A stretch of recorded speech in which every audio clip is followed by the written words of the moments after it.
கண்ணியத்துக்கும் பெரு மதிப்புக்கும் உரிய என்னுடைய நண்பர் கொழும்பு மாநகரிலே ஒன்றாக இருந்தார்கள். அண்மை காலத்திலே அவரை காணவில்லை. வந்து பார்த்தால் இங்கு அமர்ந்து கொண்டிருக்கிறார்கள். அப்துல் சமத் பஹிஜி ஹலீஃபத்து ஷாதிலி அவர்கள், ஏனைய ஒஸ்தாதுமார்கள், ஹலீஃபாக்கள், உலமா பெருந்தகைகள், இஹ்வான்கள், உங்கள் அனைவருக்கும் என்னுடைய அன்பார்ந்த சலாம். அஸ்ஸலாமு அலைக்கும் வரஹ்மத்துல்லாஹி வபரகாத்துஹ். ஆண்டு தோறும் பேருவளை மருதானை ஜாவியத்துல் ஃபாசியா என்ற புனிதமான இந்த மண்டபத்திலே அண்ணல் அபுல் ஹசன் அலியு ஷாதுலி நாயகம் ரலியல்லாஹு அன்ஹு அன்னவர்கள் நினைவு கூறப்படுகிறார்கள். மகான் அபுல் ஹசன் அலியு ஷாதுலி நாயகம் ரலியல்லாஹு அன்ஹு அவர்களுடைய வாழ்க்கை வரலாறுகள், அவர்களுடைய வாழ்விலே நிகழ்ந்த அற்புதங்கள் இங்கு வாசிக்கப்பட்டு அவர்களுடைய புகழ் மாலைகள் அழகாக பாடப்பட்டு அன்னதானம் வழங்கும் புனிதமான ஒரு மஜ்லிஸாக நம்முடைய முன்னோர்கள் மருதானை வாழ்விடமாக கொண்டுள்ள உங்களுடைய முன்னோர்கள் பரம்பரையாக செய்து வந்த இந்த நல்ல காரியத்தை இப்பொழுது நீங்களும் செய்து கொண்டிருக்கின்றீர்கள்.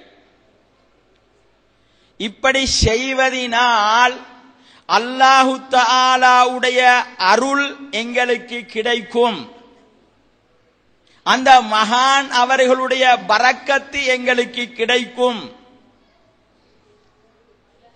சீரும் சிறப்புமாக எங்களுடைய வாழ்வு அமையும் என்ற ஒரு நன்னோக்கோடு அஹ்லு சுன்னா வல் ஜமாஅ என்ற அந்த அடிப்படையில் வாழ்கின்ற நாம், ஷாதுலியா தரீகாவை வழிகாட்டியாக வழிபோக்காக ஏற்றுக்கொண்டிருக்கின்ற நாம், அப்படி ஒரு நம்பிக்கையோடு புனிதமான இந்த நல்ல காரியத்தை செய்து கொண்டிருக்கிறோம். இப்படியான நல்ல இந்த கைங்கரியத்தை பின்னால் வந்த ஒரு சமுதாயம் தப்பாக தவறாக மனிதர்களுக்கு சித்தரித்து காட்டுகிறார்கள். நாங்கள் நினைக்கிறோம் குத்துபுல் அக்பர் அபுல் ஹசன் அலியு ஷாதுலி நாயகம் அவர்களை நினைவு கூறுவதினால், அவர்களுடைய புகழை பாடுவதினால், அவர்களை வசீலாவாக வைத்து அல்லாஹ் இடத்திலே எங்களுடைய ஹாஜத்துகளை, தேவைகளை, நாட்டங்களை, தேட்டங்களை நாங்கள் கேட்பதினால் அது நிறைவேறும். அது ஒரு உண்மையான ஒரு போக்கு, அது சரியானது என்று நாங்கள் ஏற்றுக்கொண்டிருக்கிறோம். நம்முடைய முன்னோர்களிலே மிக பிரபல்யமான உலமாக்கள் எல்லாம் இந்த வையகத்திலே தோன்றினார்கள். பேருவளையிலே மிகப்பெரிய அறிவாளிகள் எல்லாம் ஒரு நூற்றாண்டுக்கு முன்னால் வாழ்ந்தார்கள். அவர்களெல்லாம் குர்ஆனையும் ஹதீஸையும் கஷடர கட்டி அவைகளிலே தேர்ச்சி பெற்றவர்கள் தான் ஷாதுலியா தலீகாவிலே ஹலீஃபாக்களாக இருந்து நம்முடைய முன்னோர்களை அன்று வழிநடத்தினார்கள். அவர்களுக்கு தெரியாத ஹதீஸ் இல்லை, அவர்களுக்கு தெரியாத குர்ஆனுடைய விளக்கங்கள் இல்லை. அப்படி பாண்டித்தியம் பெற்ற அந்த மகான்களினால் நம்முடைய முன்னோர்கள் சீராக சிறப்பாக அன்று வழிநடத்தப்பட்டார்கள். அந்த பாரம்பரியத்தை தாங்கி அவர்களுடைய அந்த வழித்தோன்றலிலே இன்று நாம் வந்திருக்கிறோம். அவர்கள் செய்த அதே காரியத்தை நாங்கள் இப்போது செய்து கொண்டிருக்கிறோம். ஆனால் இன்று உள்ளவர்கள் என்ன சொல்கிறார்கள்? இப்படியான நல்ல கைங்கரியங்களை எல்லாம் கொள்கைவாதிகளில் ஒருவர் பித்அத் என்று சொல்கிறார், இன்னொருவர் ஹராம் என்று சொல்கிறார், இன்னொருவர் ஷிர்க் என்று சொல்கிறார். ஏதாவது ஒன்றை சொல்லி தொலைங்களே. ஒவ்வொருவரும் ஒவ்வொன்றை சொல்றாங்க. அப்படி சொல்கிறவர்களுக்கும் அப்படி பத்துவாக்கள் சொல்கிறவர்களுக்கும் எங்களை வழிநடத்திய மாபெரிய உலமா பெருந்தகைகள் அன்று இருந்தார்களே, அவர்களுக்கும் இடையிலே மலைக்கும் மடுவுக்கும் உள்ள வித்தியாசத்தை நாங்கள் பார்க்கிறோம். அன்று அவர்கள் சீராக சிறப்பாக செய்து வந்த நல்ல காரியங்களை, புண்ணியமான காரியங்களை, நன்மை பயக்கும் காரியங்களை இன்று உள்ளவர்கள் என்ன சொல்கிறார்கள்? ஒவ்வொருவர் ஒவ்வொரு விதத்திலே பத்துவாக்களை கொடுக்கின்றார்கள். ஷிர்க் என்பது எவ்வளவு பெரிய பாவம்! அந்த பாவம் தான் இங்கு நிகழ்கிறது. அவுலியாக்களை உதவிக்கு அழைக்கிறார்கள், அவுலியாக்களிடத்திலே உதவி தேடுகிறார்கள். இன்னும் ஒரு அபாண்டம் என்ன தெரியுமா?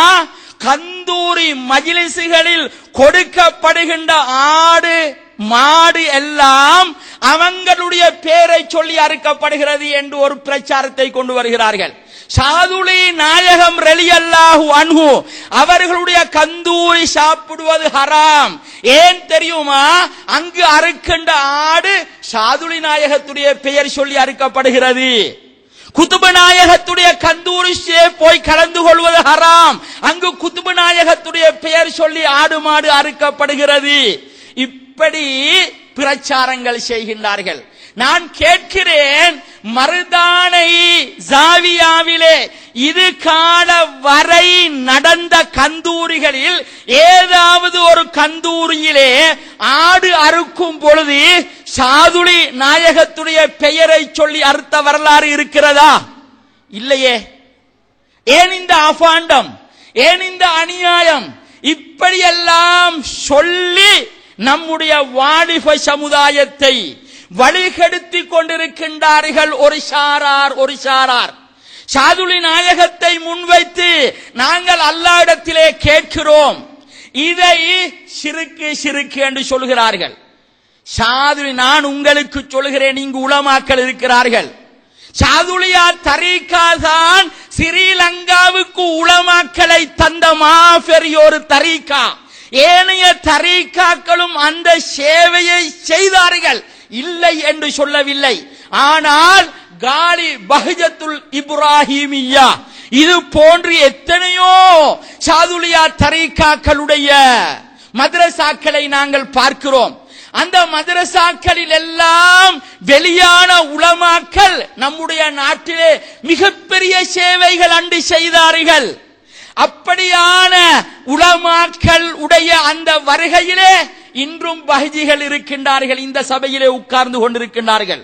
அந்த பஹஜிகளுக்கு முன்னாலே சொல்கிறேன், அவுலியாக்களை அதிகமான மௌலைமாரி சொல்றாங்க, அவுலியாக்களை நேரடியா கூப்பிட இயலாது, நீங்க அவங்கள முன் வச்சு அல்லாட்ட கேட்கலாம். அப்படித்தான் அதிகமான மௌலைமாரி சொல்றாங்க. கொள்கைவாதிகள் சொன்னால் பரவாயில்லை, பீ மழை பேஞ்சிக்குது ஸ்ரீலங்கால மதரசாக்கள், ஏராளமான மதரசாவிலே இருந்து வெளிவருகின்றவர்களிடத்திலே சாதுலி நாயகத்தை பற்றி கேட்டா அது யாரு எங்களுக்கு தெரியாதே, குதுபு நாயகத்தை பற்றி கேட்டா எங்களுக்கு தெரியாதே. அவங்களுக்கு தஸவுஃபே சொல்லிக் கொடுக்கப்படுவதில்லை. வழிமாறுகளை பற்றி சூஃபியாக்களை பற்றி எல்லாம் அவர்களுக்கு சொல்லிக் கொடுப்பதில்லை. மேலோட்டமாக அவர்கள் குர்ஆனையும் ஹதீஸையும் படிக்கிறார்கள். அந்த மனிதர்களுக்கு சாதுலி நாயகத்தை பற்றி தெரியுமா? குதுபு நாயகத்தை பற்றி தெரியுமா? ஹாஜா முஈனுத்தீனுல் ஜிஸ்தி வலியுல்லாஹ் ரலியல்லாஹு அன்ஹு அவர்கள் 90 லட்சம் பேரை இஸ்லாத்திலே இணைத்த மகான். மிக பெரிய ஆற்றலை அல்லாஹு தஆலா கொடுத்திருந்தான். இந்த குத்துபுமார்கள் வலிமார்களுடைய வரலாறு தெரியாது. தெரியாது என்றால் தெரியாது என்று சொல்ல வேண்டும். தெரியாது என்று சொல்ல வெட்கமே. அவர் பட்டதாரியாக வெளிவந்திருக்கிறார், அவர் ஷேகு பட்டம் பெற்றிருக்கிறார், இன்னும் என்னமோ பட்டம் எல்லாம் பெற்றிருக்கிறார். அவர்கிட்ட சாதுலி நாயகத்தை கேட்டா தெரியாது சொல்ல வெட்கத்துக்கு அப்படி ஒன்றும் இல்லை என்று, தெரியாது என்று சொல்ல வெட்கத்துக்கு அப்படி ஒன்றும் இல்லப்பா எங்கட மார்க்கத்திலே என்று சொல்லி போடுறது. அப்படி அவர்கள் சொல்வது தப்பு. அவர்கள்